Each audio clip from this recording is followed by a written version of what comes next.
Your Excellency Prime Minister, Vice President Dombrovskis, Vice President De Guindos, governors of the central banks, members of the parliament, ladies and gentlemen, really welcome you here in Riga in this winterly day in January. We are gathering today to celebrate Euro 5 years in Latvia, and of course that goes together with 20 years of introduction of Euro that we celebrate in 2019.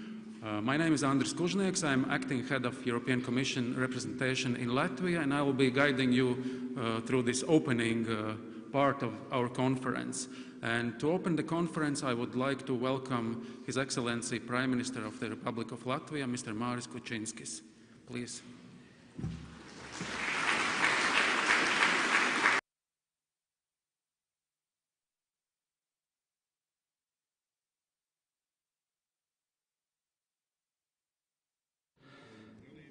Dear ladies and gentlemen, participants of the conference, let me start on a lighter note. I don't know whether the time itself is aware of being counted constantly, but in our minds we constantly are aware of time and count it everywhere. 5 years ago we switched over to a new currency, or the euro, here in Latvia, which became a new turning point for the newly independent Latvia. And I remember quite well that Valdis Dombrovskis on the New Year's Eve in 2014 in the center of Riga with other officials withdrew 10 euro banknote from an ATM, thus turning a new page and opening a new chapter in the history of Latvia. There was one confusing question, however: why 10 euros? However, on a more serious note, the switch over to euro became one of the major processes that contributed to stronger, independent Latvia and helped us join the club of economically developed global nations. Euro came as a reassurance of our security, and the fact that the ex-Prime Minister is attending, or outgoing Prime Minister is attending this conference, shows that how stable we are despite the political crisis, and that can be to a large extent attributed to euro. Although we don't have a new government, nobody's talking about crises that might hamper or impede our economic growth or might damage our financial system. Common market, common currency or single currency, and Schengen zone are the cornerstones of the European Union, and our strategic decision to join the European family showed our willingness to integrate in all of the EU cooperation formats. From today's point of view, I can tell you that this was the right choice from the strategic and economic point of view, both. As regards to the switchover to euro here in Latvia, there are a number of things that I would like to underline. The switchover to euro was a smooth one, without any inconvenience to the users of the currencies, and technical process was very well planned and rolled out with great success. Now, as we celebrate the 5-year anniversary, I would like to thank all those who contributed to a smooth switchover, and would like to say job well done to all of them. The introduction of euro coincided with the end of a harsh or heavy economic and financial crisis, and marked a time of speedy recovery and growth, and euro contributed to quicker recovery, as we no longer had to face the costs of currency exchange, and it also helped us clear any speculations about the devaluation of lat or any internal shocks as we switched to euro. And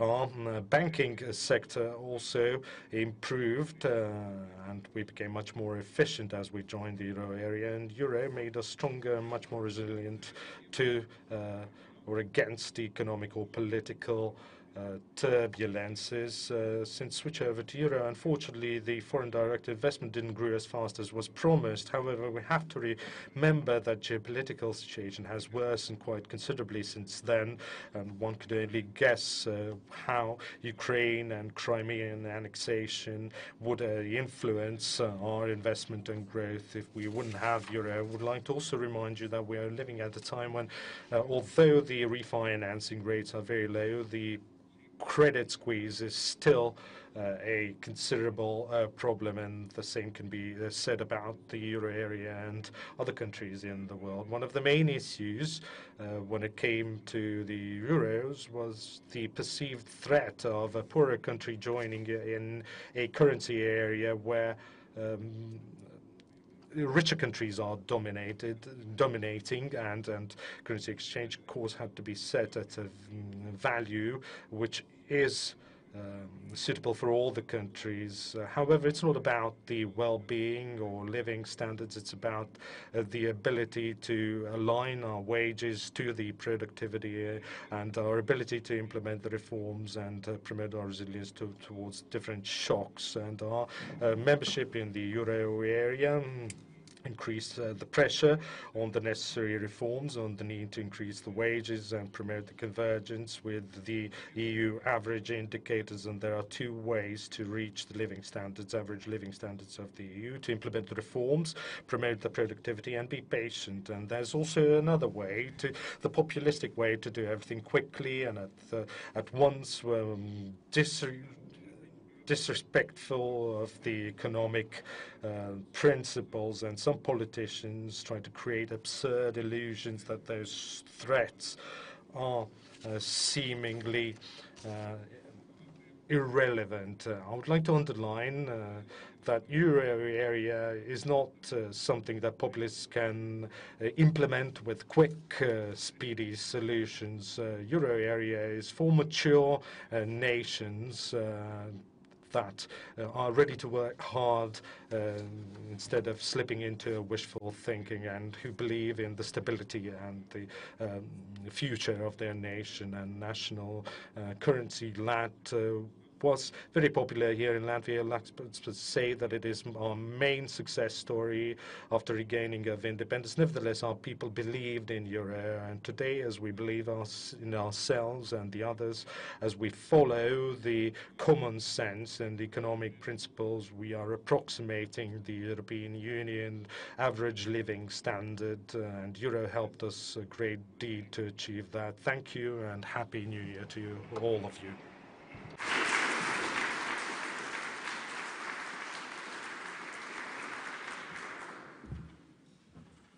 Thank you, Mr. Prime Minister, for inspiring speech. Now I would like to welcome to the opening remarks Mr. Valdis Dombrovskis. Valdis Dombrovskis is, as you know, Vice President of European Commission. He is the main host of this event because it was his idea to organize 5 euro celebrations here in Latvia a few months ago. And of course, as you know, and it was mentioned by Prime Minister, that he was very crucial when euro was introduced in Latvia. So, Mr. Dombrovskis, the floor is yours, please.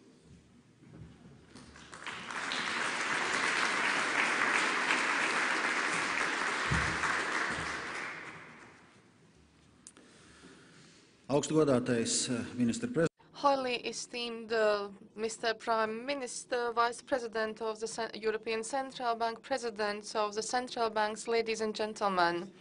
I'm very happy to see all of you here at the conference when we celebrate, when we mark 5 years with the euro. But since this is an international conference, my address will be in English. Dear everyone, I am very pleased to see you all today to celebrate 5 years of euro in Latvia. It's also a joint celebration as the euro itself turns 20. And in fact, it's a triple celebration because we are here in the House of the Blackheads, which celebrates 10 years since its reopening. And I can think of no more fitting venue than this one. It was, it also celebrates 20 years of its reopening.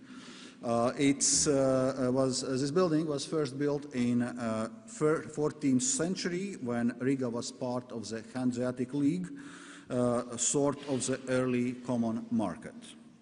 Unlike the euro adoption 5 years ago, the reconstruction of this beautiful house was a statement of Latvia's belief in trade and in openness and in prosperity which comes with it. I say 5 years, but really the road to Latvia's adoption of the euro began with our push to join the European Union in 2004. This provided a solid policy anchor and helped to set out major reform agenda. But joining the European Union was not a guarantee for prosperity. It also required responsible fiscal and macroeconomic policies. Instead, the inflow of hot money combined with lax fiscal policy and unrestrained bank lending saw Latvia entering the global financial and economical crisis as one of the most overheated economies of the world. Upon joining the EU in 2004, the plan was that Latvia would have the euro by 2008. Yet, by the end of that year, the economy was in freefall and the country was in financial assistance program. In this new context, Latvia's euro area membership, which before seemed inevitable, came into question.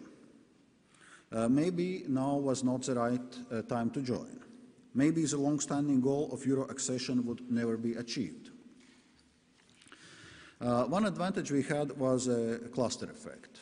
Investors and partners see the Baltics as a common region, and with Estonia joining the euro, this provided additional impetus for Latvia and later Lithuania to follow suit. Ultimately, we were able to stay on course, complete the adjustments, and meet the convergence criteria. However, also the political context was difficult.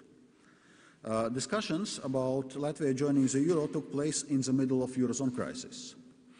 There were many skeptics, some claimed that Latvia was buying the last ticket to the Titanic. Actually, the same argument was rerun a year later in Lithuania.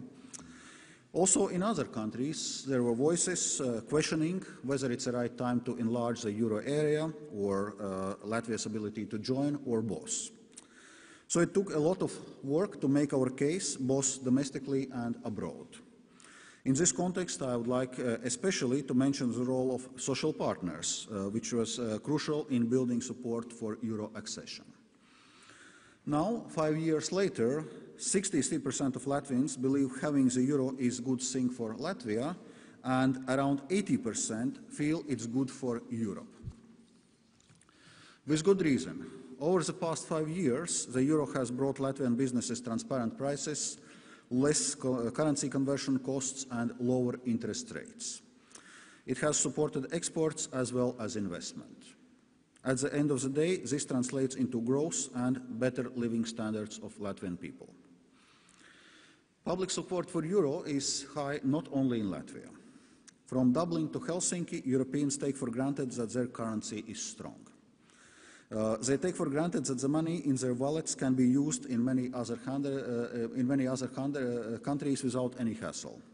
And they take for granted that money they save every month will hold its value over time. And this is a good thing.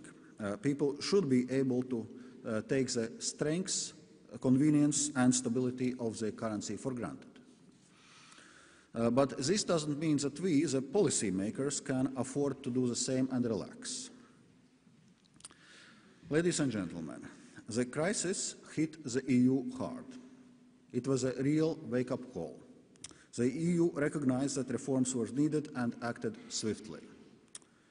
We introduced the European semester to coordinate fiscal and macroeconomic policies better. We introduced a banking union to make the financial sector stronger in the euro area.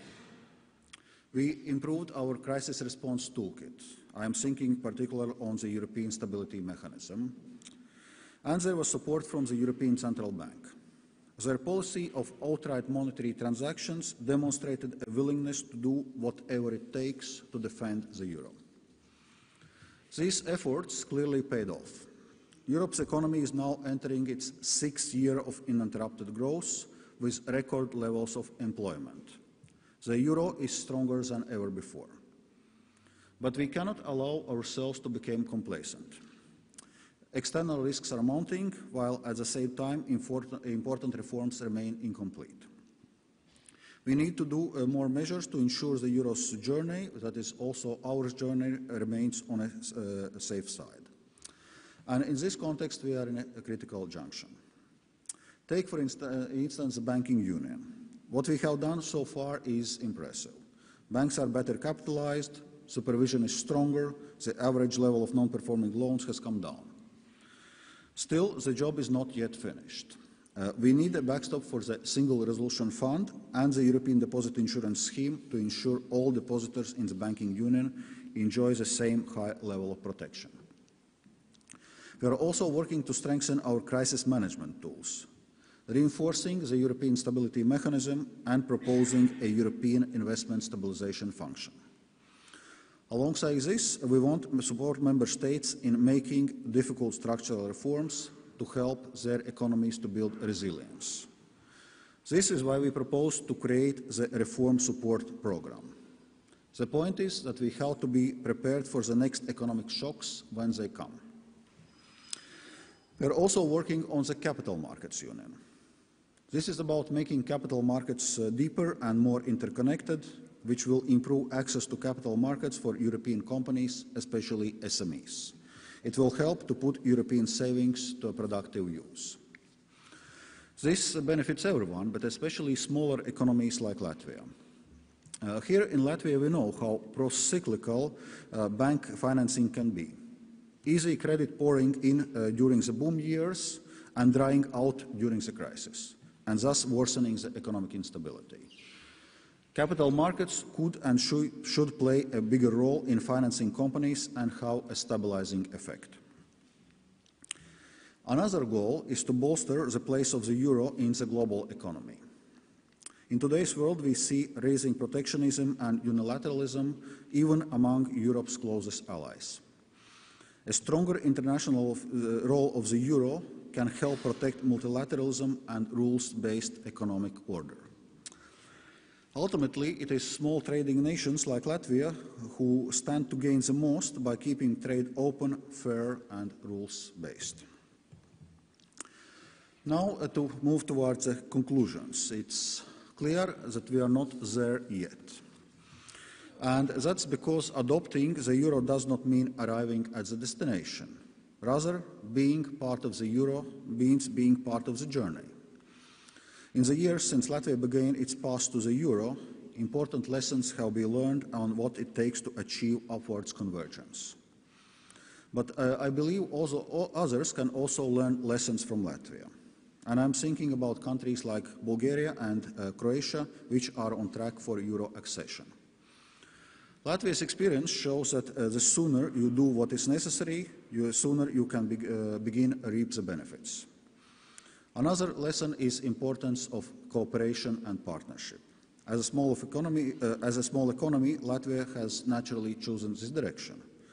But the hard fact is the world is becoming more multipolar. Developing economies are catching up. This means we are strong only if we travel together. We are united by more than just our common currency. Still, euro is an important part of our economic engine. Unlike any machine, we must maintain it in order to continue our journey. Thank you very much.